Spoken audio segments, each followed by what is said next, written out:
Field marshal Asim Munir نے civil و عسکری اداروں کے تعاون کو بلوچستان کے مسائل کے حل کے لیے ضروری قرار دے دیا۔ فیلڈ مارشل عاصم منیر کا بلوچستان کے علاقے تربت کا دورہ کور کمانڈر بلوچستان نے استقبال کیا۔ فیلڈ مارشل کے ساتھ وزیر اعلیٰ بلوچستان، چیف سیکریٹری اور دیگر اعلیٰ حکام موجود تھے۔ فیلڈ مارشل نے کہا کہ پاک فوج بلوچستان کے عوام کے شانہ بشانہ ہے۔ فوج امن اور پائیدار ترقی کی کوششوں میں بھرپور ساتھ دیتی رہے گی۔ فیلڈ مارشل نے قیام امن کے لیے فوجی جوانوں کے کردار کی تعریف کی اور جنوبی بلوچستان کی سماجی و معاشی ترقی کے عزم کو دہرایا۔ اچھی حکمرانی، بنیادی ڈھانچے کی ترقی کی اہمیت کو اجاگر کیا۔ ISPR کے مطابق فیلڈ مارشل کو فتنہ ہندوستان کے خلاف کامیاب آپریشن اور سیکیورٹی سے متعلق بریفنگ دی گئی۔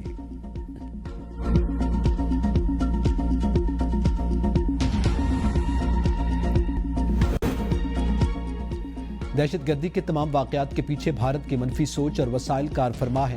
افواج پاکستان اس پراکسی جنگ کا مکمل خاتمہ کرنے کی بھرپور صلاحیت رکھتی ہیں۔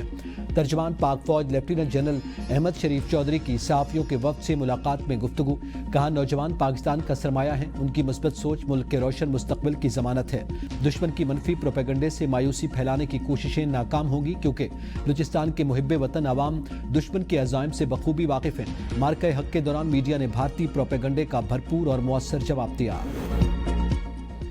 نائب وزیر اعظم اور وزیر خارجہ اسحاق ڈار تاریخی دورے پر بنگلہ دیش روانہ۔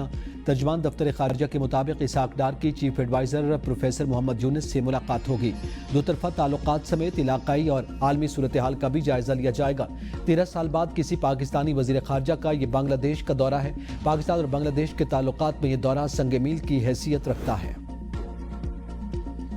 عالمی منظرنامہ کتنا ہی بدل جائے، پاک چین دوستی ہمیشہ سے مستحکم اور مضبوط ہے۔ ترجمان چینی وزیر خارجہ لین جان کا چینی وزیر خارجہ کے دورہ پاکستان کے بعد بیان، کہا چین ہمیشہ سے پاکستان کا قابل بھروسہ شراکت دار اور مشکل وقت کا سب سے بڑا حامی رہا۔ پاکستان اور چین کے درمیان تعلقات صرف سرکاری سطح تک محدود نہیں بلکہ یہ عوام کے دلوں میں گہرے جذبے کے طور پر رچ بس گئے ہیں۔ چینی وزیر خارجہ وانگ ای نے دورہ اسلام آباد میں صدر زرداری، وزیر اعظم شہباز شریف، نائب وزیر اعظم اسحاق ڈار اور فیلڈ مارشل عاصم منیر سے ملاقاتیں کی تھیں۔ ان ملاقاتوں میں سی پیک منصوبوں کی تیز رفتاری سے تکمیل، دفاعی تعاون اور علاقائی استحکام پر تفصیلی بات چیت ہوئی۔ بھارت کے خلاف پاکستانی میزائلوں کی کامیابی کی دہشت، امریکہ میزائل پروگرام تیز کرنے پر مجبور ہو گیا۔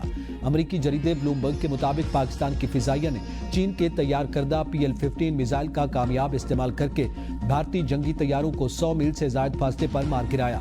بغیر اس کے کہ پاکستانی جیٹ طیاروں کو جوابی فائر کا خطرہ لاحق ہو، پاکستان کے اس کامیاب آپریشن نے خطے میں فضائی برتری کا توازن تبدیل کر دیا۔ امریکی ایئر فورس اور نیوی نے لاک ہینڈ مارٹن کے خفیہ EIM-260 میزائل کی تیاری کے لیے مالی سال 2026 میں $1 ارب۔ آج سے 30 اگست تک ملک کے بیشتر علاقوں میں شدید بارشوں کا امکان۔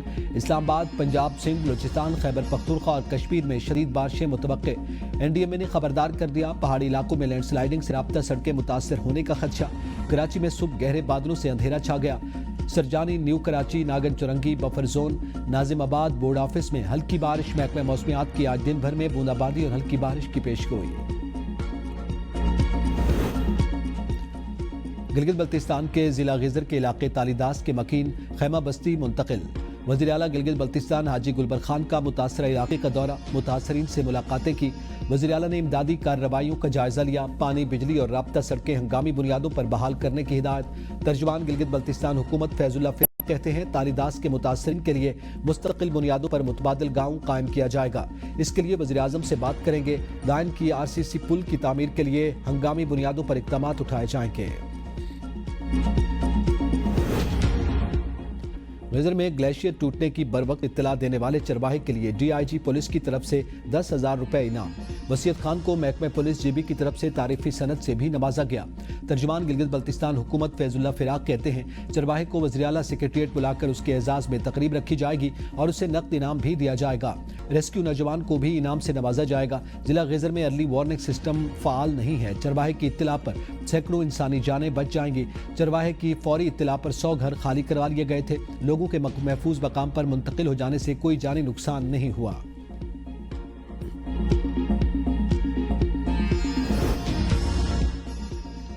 بھارت بھارت کی جانب سے دریائے ستلج میں پانی چھوڑے جانے کے بعد مختلف علاقوں میں سیلابی صورتحال۔ دریائے ستلج میں گنڈا سنگھ والا کے مقام پر اونچے درجے کی سیلابی صورتحال۔ کشمور میں دریائے سندھ گڈو بیراج کے مقام پر پانی کی سطح بلند ہونے لگی۔ کچے کے علاقوں میں مونگی، کپاس، چاول اور سبزیوں سمیت دیگر فصلیں زیر آب آ گئیں۔ توسا، کالا باغ اور چشمہ کے مقام پر پانی کا بہاؤ نارمل۔ سیلاب سے متاثرہ علاقوں میں فلڈ ریلیف کیمپس قائم۔ آئینی بینچوں کے ججز کے انتخاب کا طریقہ کار طے نہ ہو سکا۔ معاملہ ایک بار پھر جوڈیشل کمیشن کو واپس بھیج دیا گیا۔ جسٹس جمال بندوخیل کی زیر صدارت جوڈیشل کمیشن کی ذیلی کمیٹی کا اجلاس۔ ذرائع کے مطابق کمیٹی اراکین نے قواعد سازی کی مخالفت کی۔ ہائی کورٹ ججز کی کارکردگی کے جائزے کے قواعد پر بھی فیصلہ مؤخر۔ ذیلی کمیٹی دوبارہ اجلاس منعقد کرے گی۔ 26ویں آئینی ترمیم کے بعد آئینی بینچوں کے ججز تقرر کا کوئی باضابطہ طریقہ کار نہیں۔ 11ویں NFC ایوارڈ کے لیے کمیشن تشکیل۔ وزیر خزانہ محمد اورنگزیب کمیشن کے سربراہ مقرر۔ صوبوں کے وزرائے خزانہ چاروں صوبوں سے ٹیکنوکریٹ کمیشن کے ممبر مقرر۔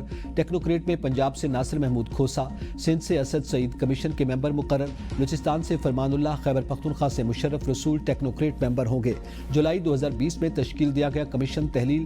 7ویں NFC ایوارڈ کے بعد اب 11واں ایوارڈ متعارف کروایا جائے گا۔ وزیر تجارت جام کمال اور بنگلہ دیش کے مشیر SK بشیر الدین ایک روزہ دورے پر چٹاگانگ پہنچ گئے۔ Chamber of commerce and industry میں کاروباری برادری سے ملاقاتیں۔ بنگلہ دیشی شپ بریکنگ انڈسٹری اور چٹاگانگ پورٹ کا دورہ بھی کیا۔ کاروباری برادری نے براہ راست پروازوں کی بحالی اور شپنگ روابط بڑھانے کی تجویز دی۔ تجارت کی ڈیجیٹلائزیشن، ریڈی میڈ گارمنٹس اور زرعی شعبے میں تعاون کے امکانات پر غور۔ Joint working group on trade کے جلد قیام کا اعلان۔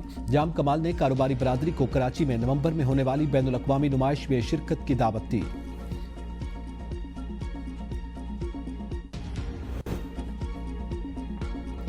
وزیراعلیٰ پنجاب مریم نواز کا فوری ایکشن۔ ستھرا پنجاب کے ورکرز کو تنخواہیں دلا دی۔ مریم نواز کا ستھرا پنجاب کے ورکرز کو کم از کم تنخواہ نہ دینے پر اظہار برہمی۔ کانٹریکٹرز کو فائنل وارننگ دے دی۔ ورکرز کو ہر شہر میں کم از کم تنخواہ کی ادائیگی یقینی بنانے کا حکم۔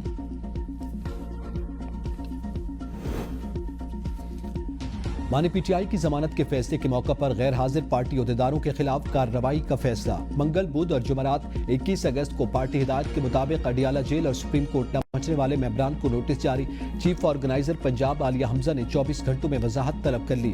وضاحت تسلی بخش نہ ہونے پر پارٹی ضابطۂ اخلاق کے مطابق تنظیمی کارروائی کا فیصلہ۔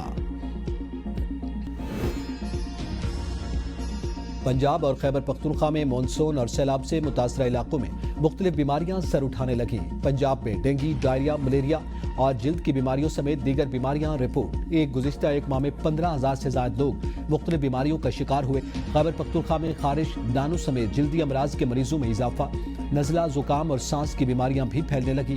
ترغر میں 172، دیر لوئر میں 125، بونیر میں 117، شانگلہ میں 128، بٹگرام 83 اور باجوڑ میں 4 جلدی امراض کے مریض رپورٹ۔ متاثرہ 9 اضلاع میں مجموعی طور پر 2245 مریض رپورٹ ہوئے۔